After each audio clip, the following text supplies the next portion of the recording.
Escuchan ustedes la lectura del libro El Ministerio de Curación. Capítulo 3. Con la naturaleza y con Dios.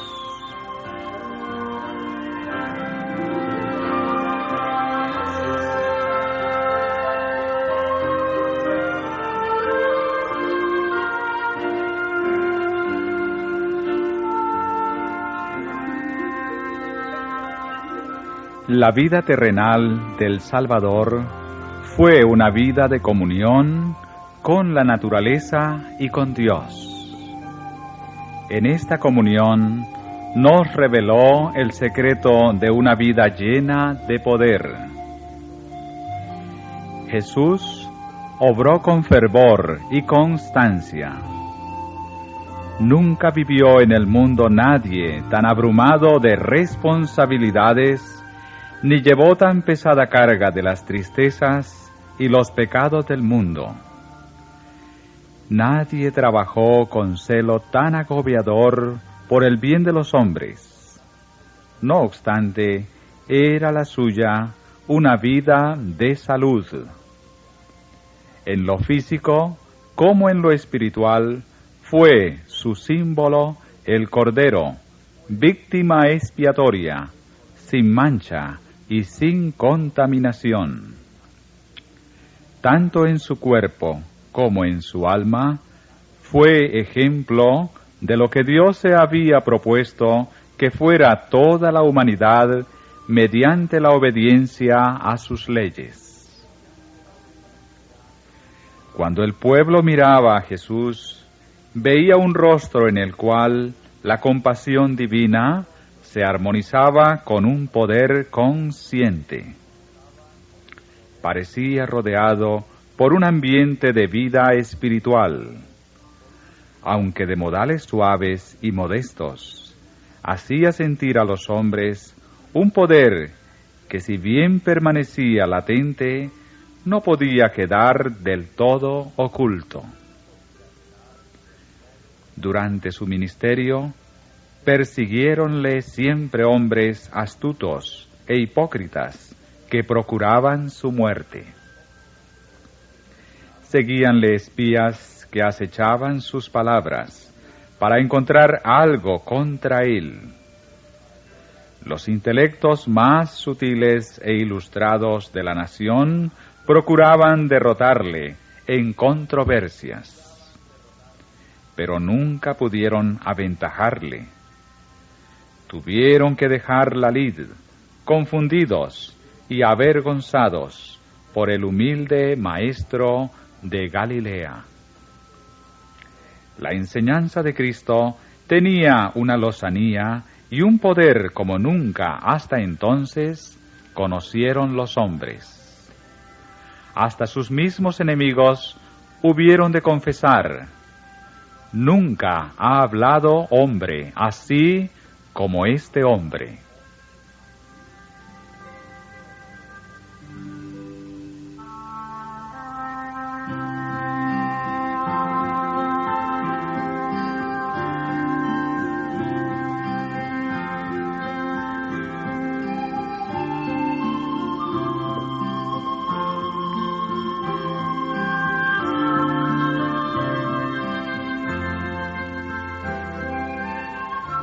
La niñez de Jesús, pasada en la pobreza, no había quedado contaminada por los hábitos artificiosos de un siglo corrompido.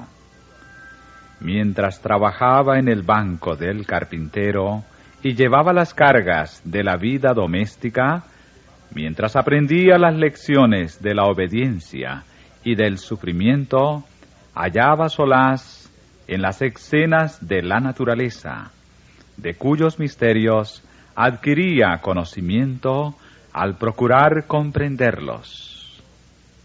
Estudiaba la palabra de Dios, y sus horas más felices eran las que, terminado el trabajo, podía pasar en el campo, meditando en tranquilos valles y en comunión con Dios, ora en la falda del monte, ora entre los árboles de la selva. El alba le encontraba a menudo en algún retiro, sumido en la meditación, escudriñando las Escrituras o en oración. Con su canto daba la bienvenida a la luz del día. Con himnos de acción de gracias, amenizaba las horas de labor y llevaba la alegría del cielo a los rendidos por el trabajo y a los descorazonados. En el curso de su ministerio, Jesús vivió mucho al aire libre. Allí dio buena parte de sus enseñanzas, mientras viajaba a pie de poblado en poblado.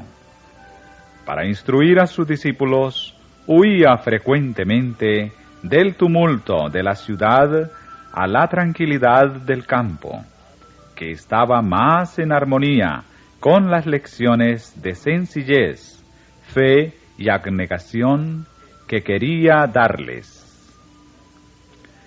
Bajo los árboles de la falda del monte, a poca distancia del mar de Galilea, llamó a los 12 al apostolado y pronunció el sermón del monte. Agradaba a Cristo rehuir el pueblo en torno suyo, al raso, en un verde collado o a orillas del lago.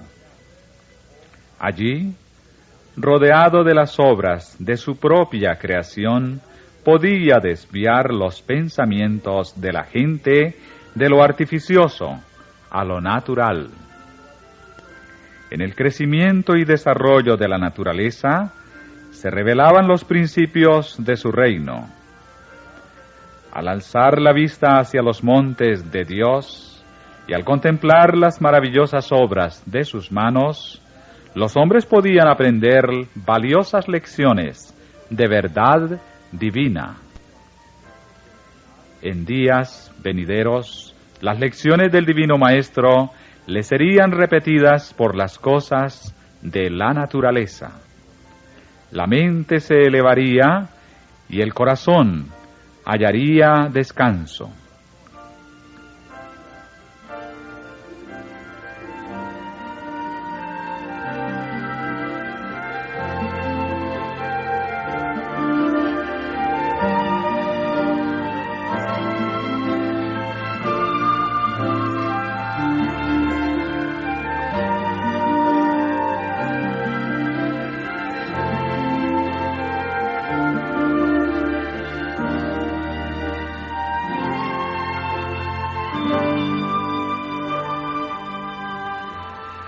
A los discípulos asociados con él en su obra, les permitía a menudo que visitaran sus casas y descansaran, pero en vano se empeñaban en distraerle de sus trabajos.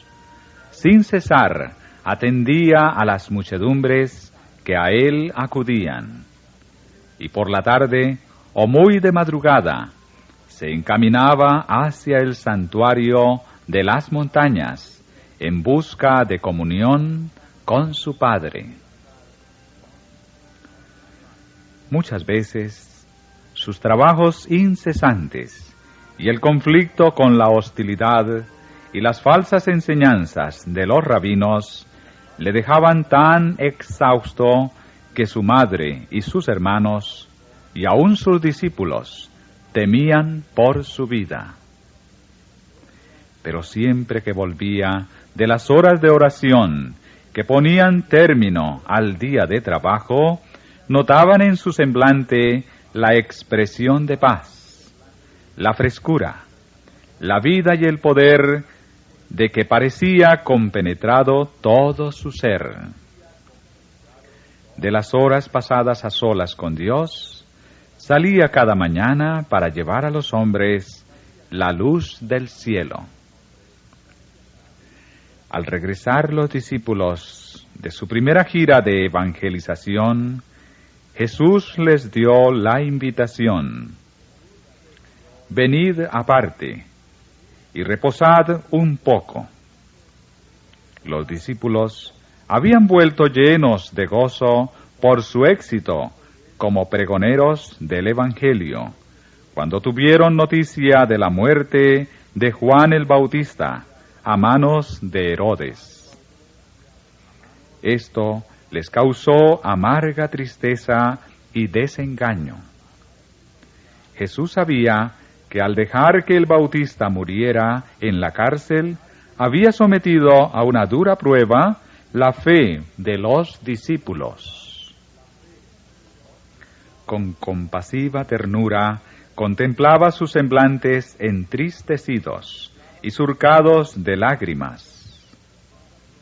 Con lágrimas en los ojos y emoción en la voz les dijo: «Venid vosotros aparte, al lugar desierto, y reposad un poco». Cerca de Betsaida, al extremo norte del mar de Galilea, extendíase una región aislada que, hermoseada por el fresco verdor de la primavera, ofrecía agradable retiro a Jesús y sus discípulos.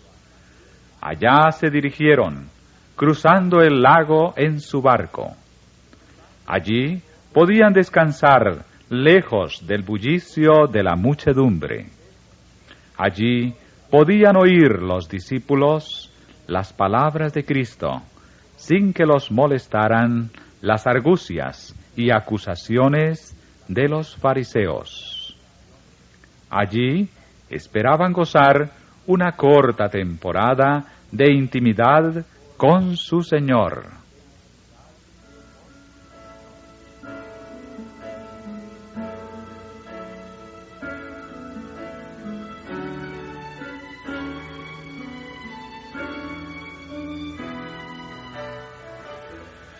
Corto fue efectivamente el tiempo que Jesús pasó con sus queridos discípulos, pero cuán valioso fue para ellos.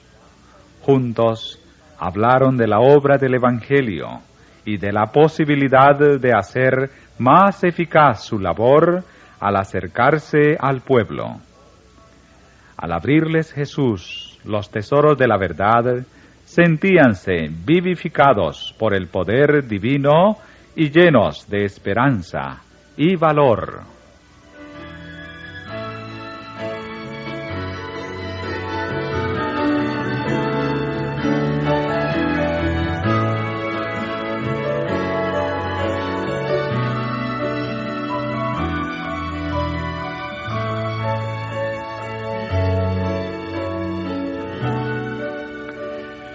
Pero pronto volvieron las muchedumbres en busca de Jesús. Suponiendo que se habría dirigido a su retiro predilecto, allá se encaminó la gente. Frustrada quedó la esperanza de Jesús de gozar siquiera de una hora de descanso. Pero en lo profundo de su corazón, puro y compasivo, el buen pastor de las ovejas solo sentía amor y lástima por aquellas almas inquietas y sedientas. Durante todo el día atendió a sus necesidades y al anochecer despidió a la gente para que volviera a sus casas a descansar. En una vida dedicada por completo a hacer bien a los demás, el Salvador creía necesario dejar a veces su incesante actividad y el contacto con las necesidades humanas para buscar retiro y comunión no interrumpida con su Padre. Al marcharse la muchedumbre que le había seguido, se fue él al monte, y allí, a solas con Dios, derramó su alma en oración por aquellos dolientes, pecaminosos y necesitados. Al decir Jesús a sus discípulos que la mies era mucha y pocos los obreros, no insistió en que trabajaran sin descanso, sino que les mandó: rogad, pues, al Señor de la mies, que envíe obreros a su mies. Y hoy también el Señor dice a sus obreros fatigados lo que dijera a sus primeros discípulos: venid vosotros aparte y reposad un poco. Todos los que están en la escuela de Dios necesitan de una hora tranquila para la meditación, a solas consigo mismos, con la naturaleza y con Dios. En ellos tiene que manifestarse una vida que en nada se armoniza con el mundo, sus costumbres o sus prácticas. Necesitan, pues, experiencia personal para adquirir el conocimiento de la voluntad de Dios. Cada uno de nosotros ha de oír la voz de Dios hablar a su corazón. Cuando toda otra voz calla y tranquilos en su presencia esperamos, el silencio del alma hace más perceptible la voz de Dios. Él nos dice: estad quietos y conoced que yo soy Dios. Esta es la preparación eficaz para toda labor para Dios. En medio de la presurosa muchedumbre y de las intensas actividades de la vida, el que así se refrigera se verá envuelto en un ambiente de luz y paz. Recibirá nuevo caudal de fuerza física y mental. Su vida exhalará fragancia y dará prueba de un poder divino que alcanzará a los corazones de los hombres.